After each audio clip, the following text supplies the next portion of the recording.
See that fancy clothes? This will do it all.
Behavior is similar to the infected William Bishop.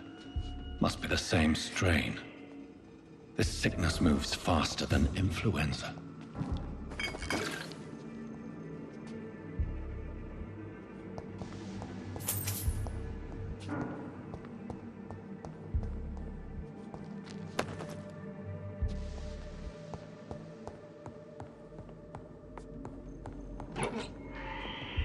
This key will surely grant me access to the basement.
It's locked.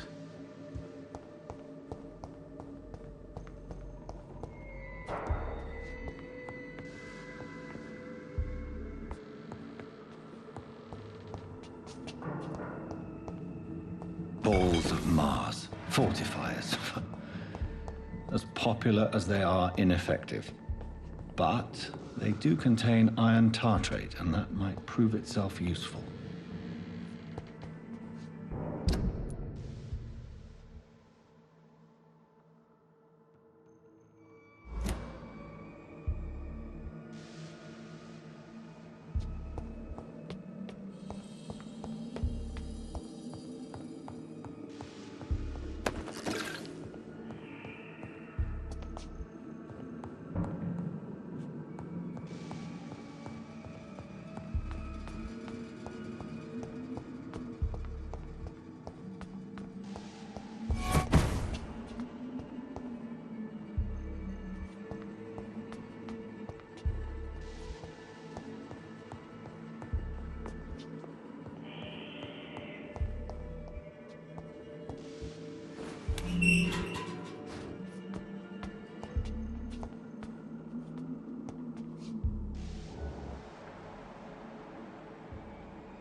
These scowls feed from corpses and the husks of animals.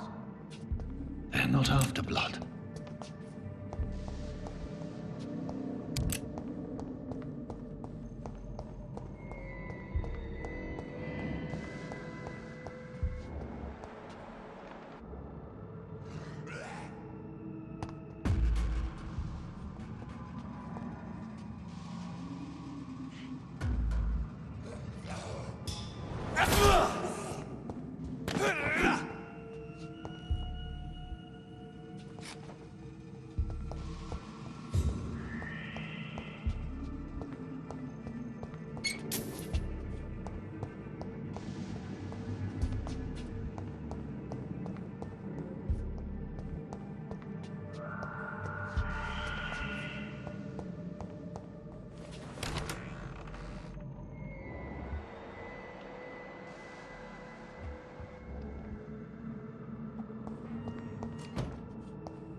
Mr. Connor's injuries don't match the report. I'd better look into this. It's locked.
It's locked, all right.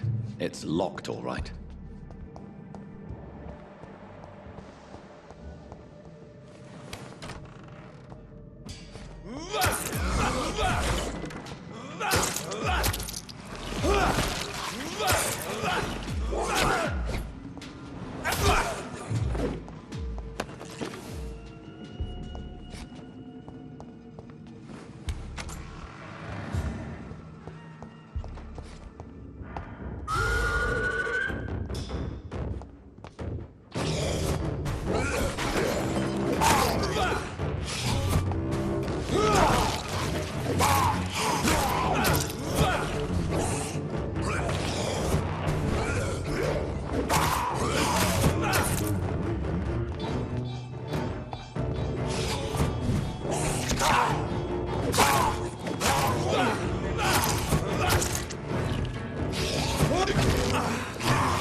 Skulls can be so ferocious. I'm not sure I can defeat them without becoming stronger. To drink blood is so tempting. Sodium hypochlorite. Dangerous to administer, but efficient in the proper dosage.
Good evening, sir. I'm Dr. Reed. I believe we're going to be colleagues. Reed? Yes, I've been informed about your arrival. I'm Waverly Ackroyd. Welcome aboard, I suppose. Does my arrival inconvenience you in some way, Dr. Ackroyd? Let us just say that I don't particularly share Dr. Swansey's enthusiasm for hiring you. What we need here are reliable professionals, not overrated dabblers.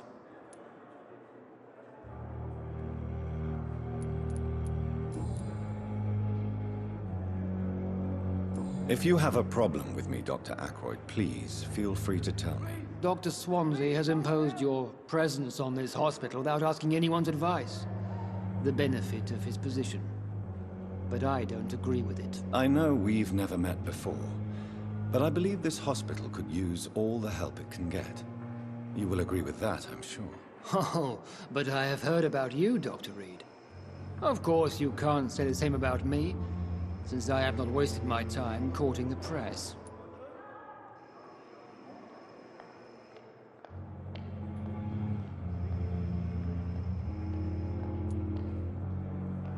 Aren't you too old for such jealousy? It really won't do you any good, you know. Don't be ridiculous, Dr. Reed. A simple glance is enough for me to know you have nothing for me to envy. Since your tenure in this hospital is longer than mine, perhaps you can tell me more about this place. Let's just say I'm tired of the carelessness around me. I have always respected the skills of Dr. Swansey, but over time, his enthusiasm has become displaced. Carelessness? Exactly what are you talking about? We're here to save lives. The people who trust us are not volunteering for experimentation. They're here to be healed. I don't intend to run any radical experiments, Doctor. Even if I, as any good practitioner should, express an interest in pushing the boundaries of medical research. Modern medical methods were created through audacity and ego. But there are rules in our line of work, and they're here to protect our patients. Tell me, Waverly, what do you think of Dr. Strickland's enthusiasm for his experimental research? Strickland is playing with his patients' lives for pride and glory. Now that, sir, is unethical. Are you thinking about something in particular? Harvey Fiddick needs delicate surgery. I believe we should stick to the usual procedure, but my young colleague obviously disagrees.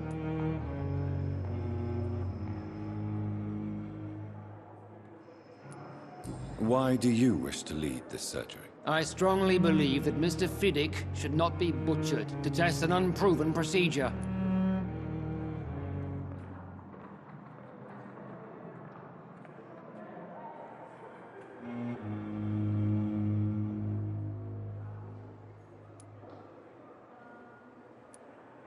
I really hope you're right about this, Dr. Ackroyd. I'm trusting your judgment on this. I'm not the kind of man who runs away from his responsibilities, Dr. Reed. There is no need for you to be looking over my shoulder. And are you not afraid that your rivalry with Strickland may be blinding you? Rivalry? I guess you could call it that. But I will never be childish enough to let my personal feelings affect my judgment.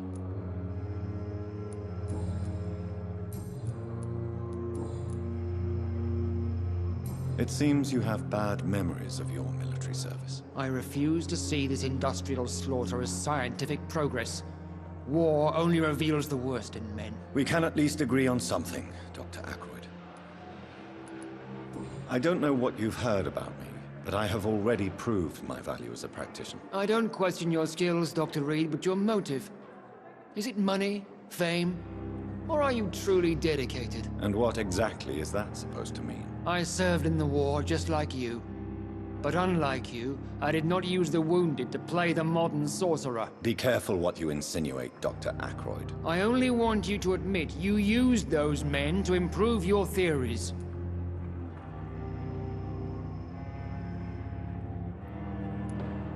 Knowledge has always been and will remain our main weapon.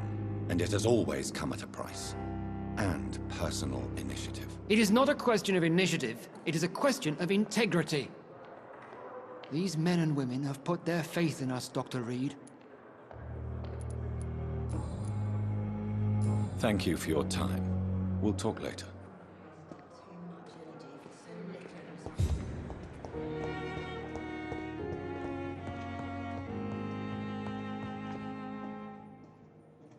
Finally, you've returned, Doctor. Did you find anything of value? Yes, nurse. You've worked your first miracle, Doctor. Now, this patient here needs immediate treatment. Duty calls. When the storm has passed, I'll show you how to mix the remedy yourself with the same basic ingredients. Many thanks, Doctor. When you've finished, you ought to report to Dr. Swansea in his office. He's been looking for you. Seemed pressing.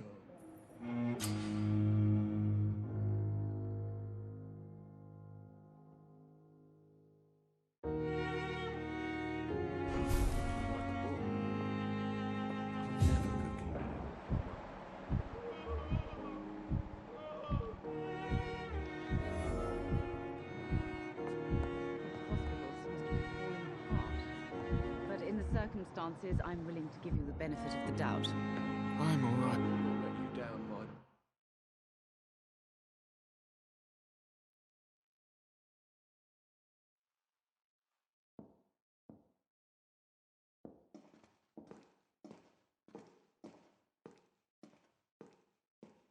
Good evening, Mr. Goswick.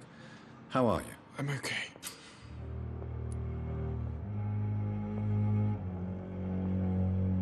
Do you need any help? I'm afraid I may, sir. I don't mean to be a burden.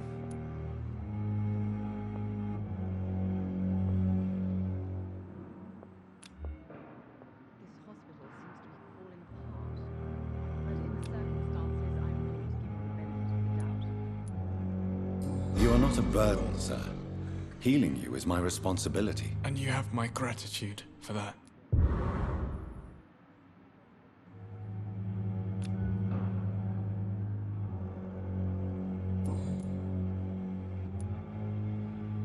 Your mother won't let you down, Mortimer. Don't you share her hope for a better future? No. I don't. Won't you even try? Do you want me to promise you I'll get better? Do you want me to tell her the same thing? I could, but it would not change anything.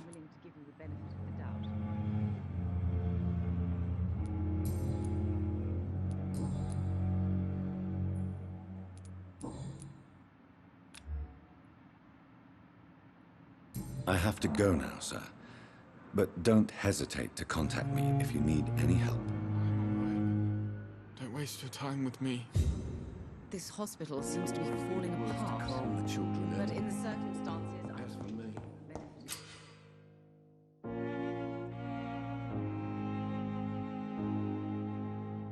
Come now, we can handle this.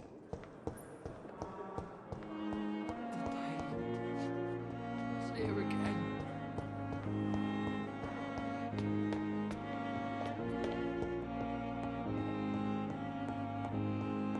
It's locked, all right.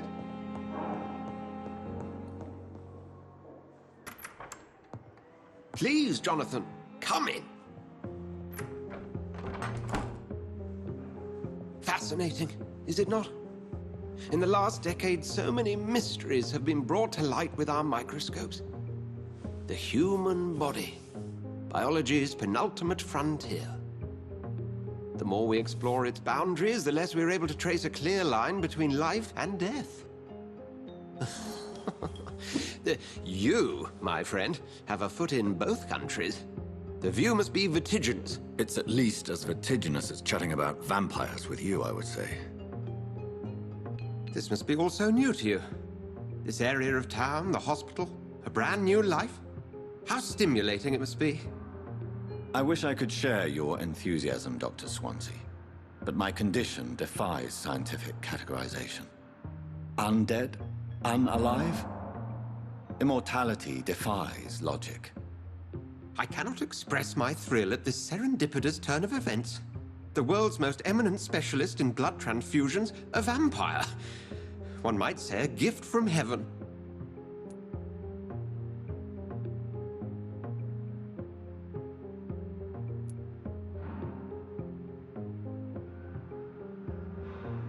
I'm a dead man. I was murdered. Now I'm a murderer. Tell me how this is a gift. Forgive me. I've been an admirer of your work for a long time, and now you are so much more than a brilliant physician. And please, call me Edgar.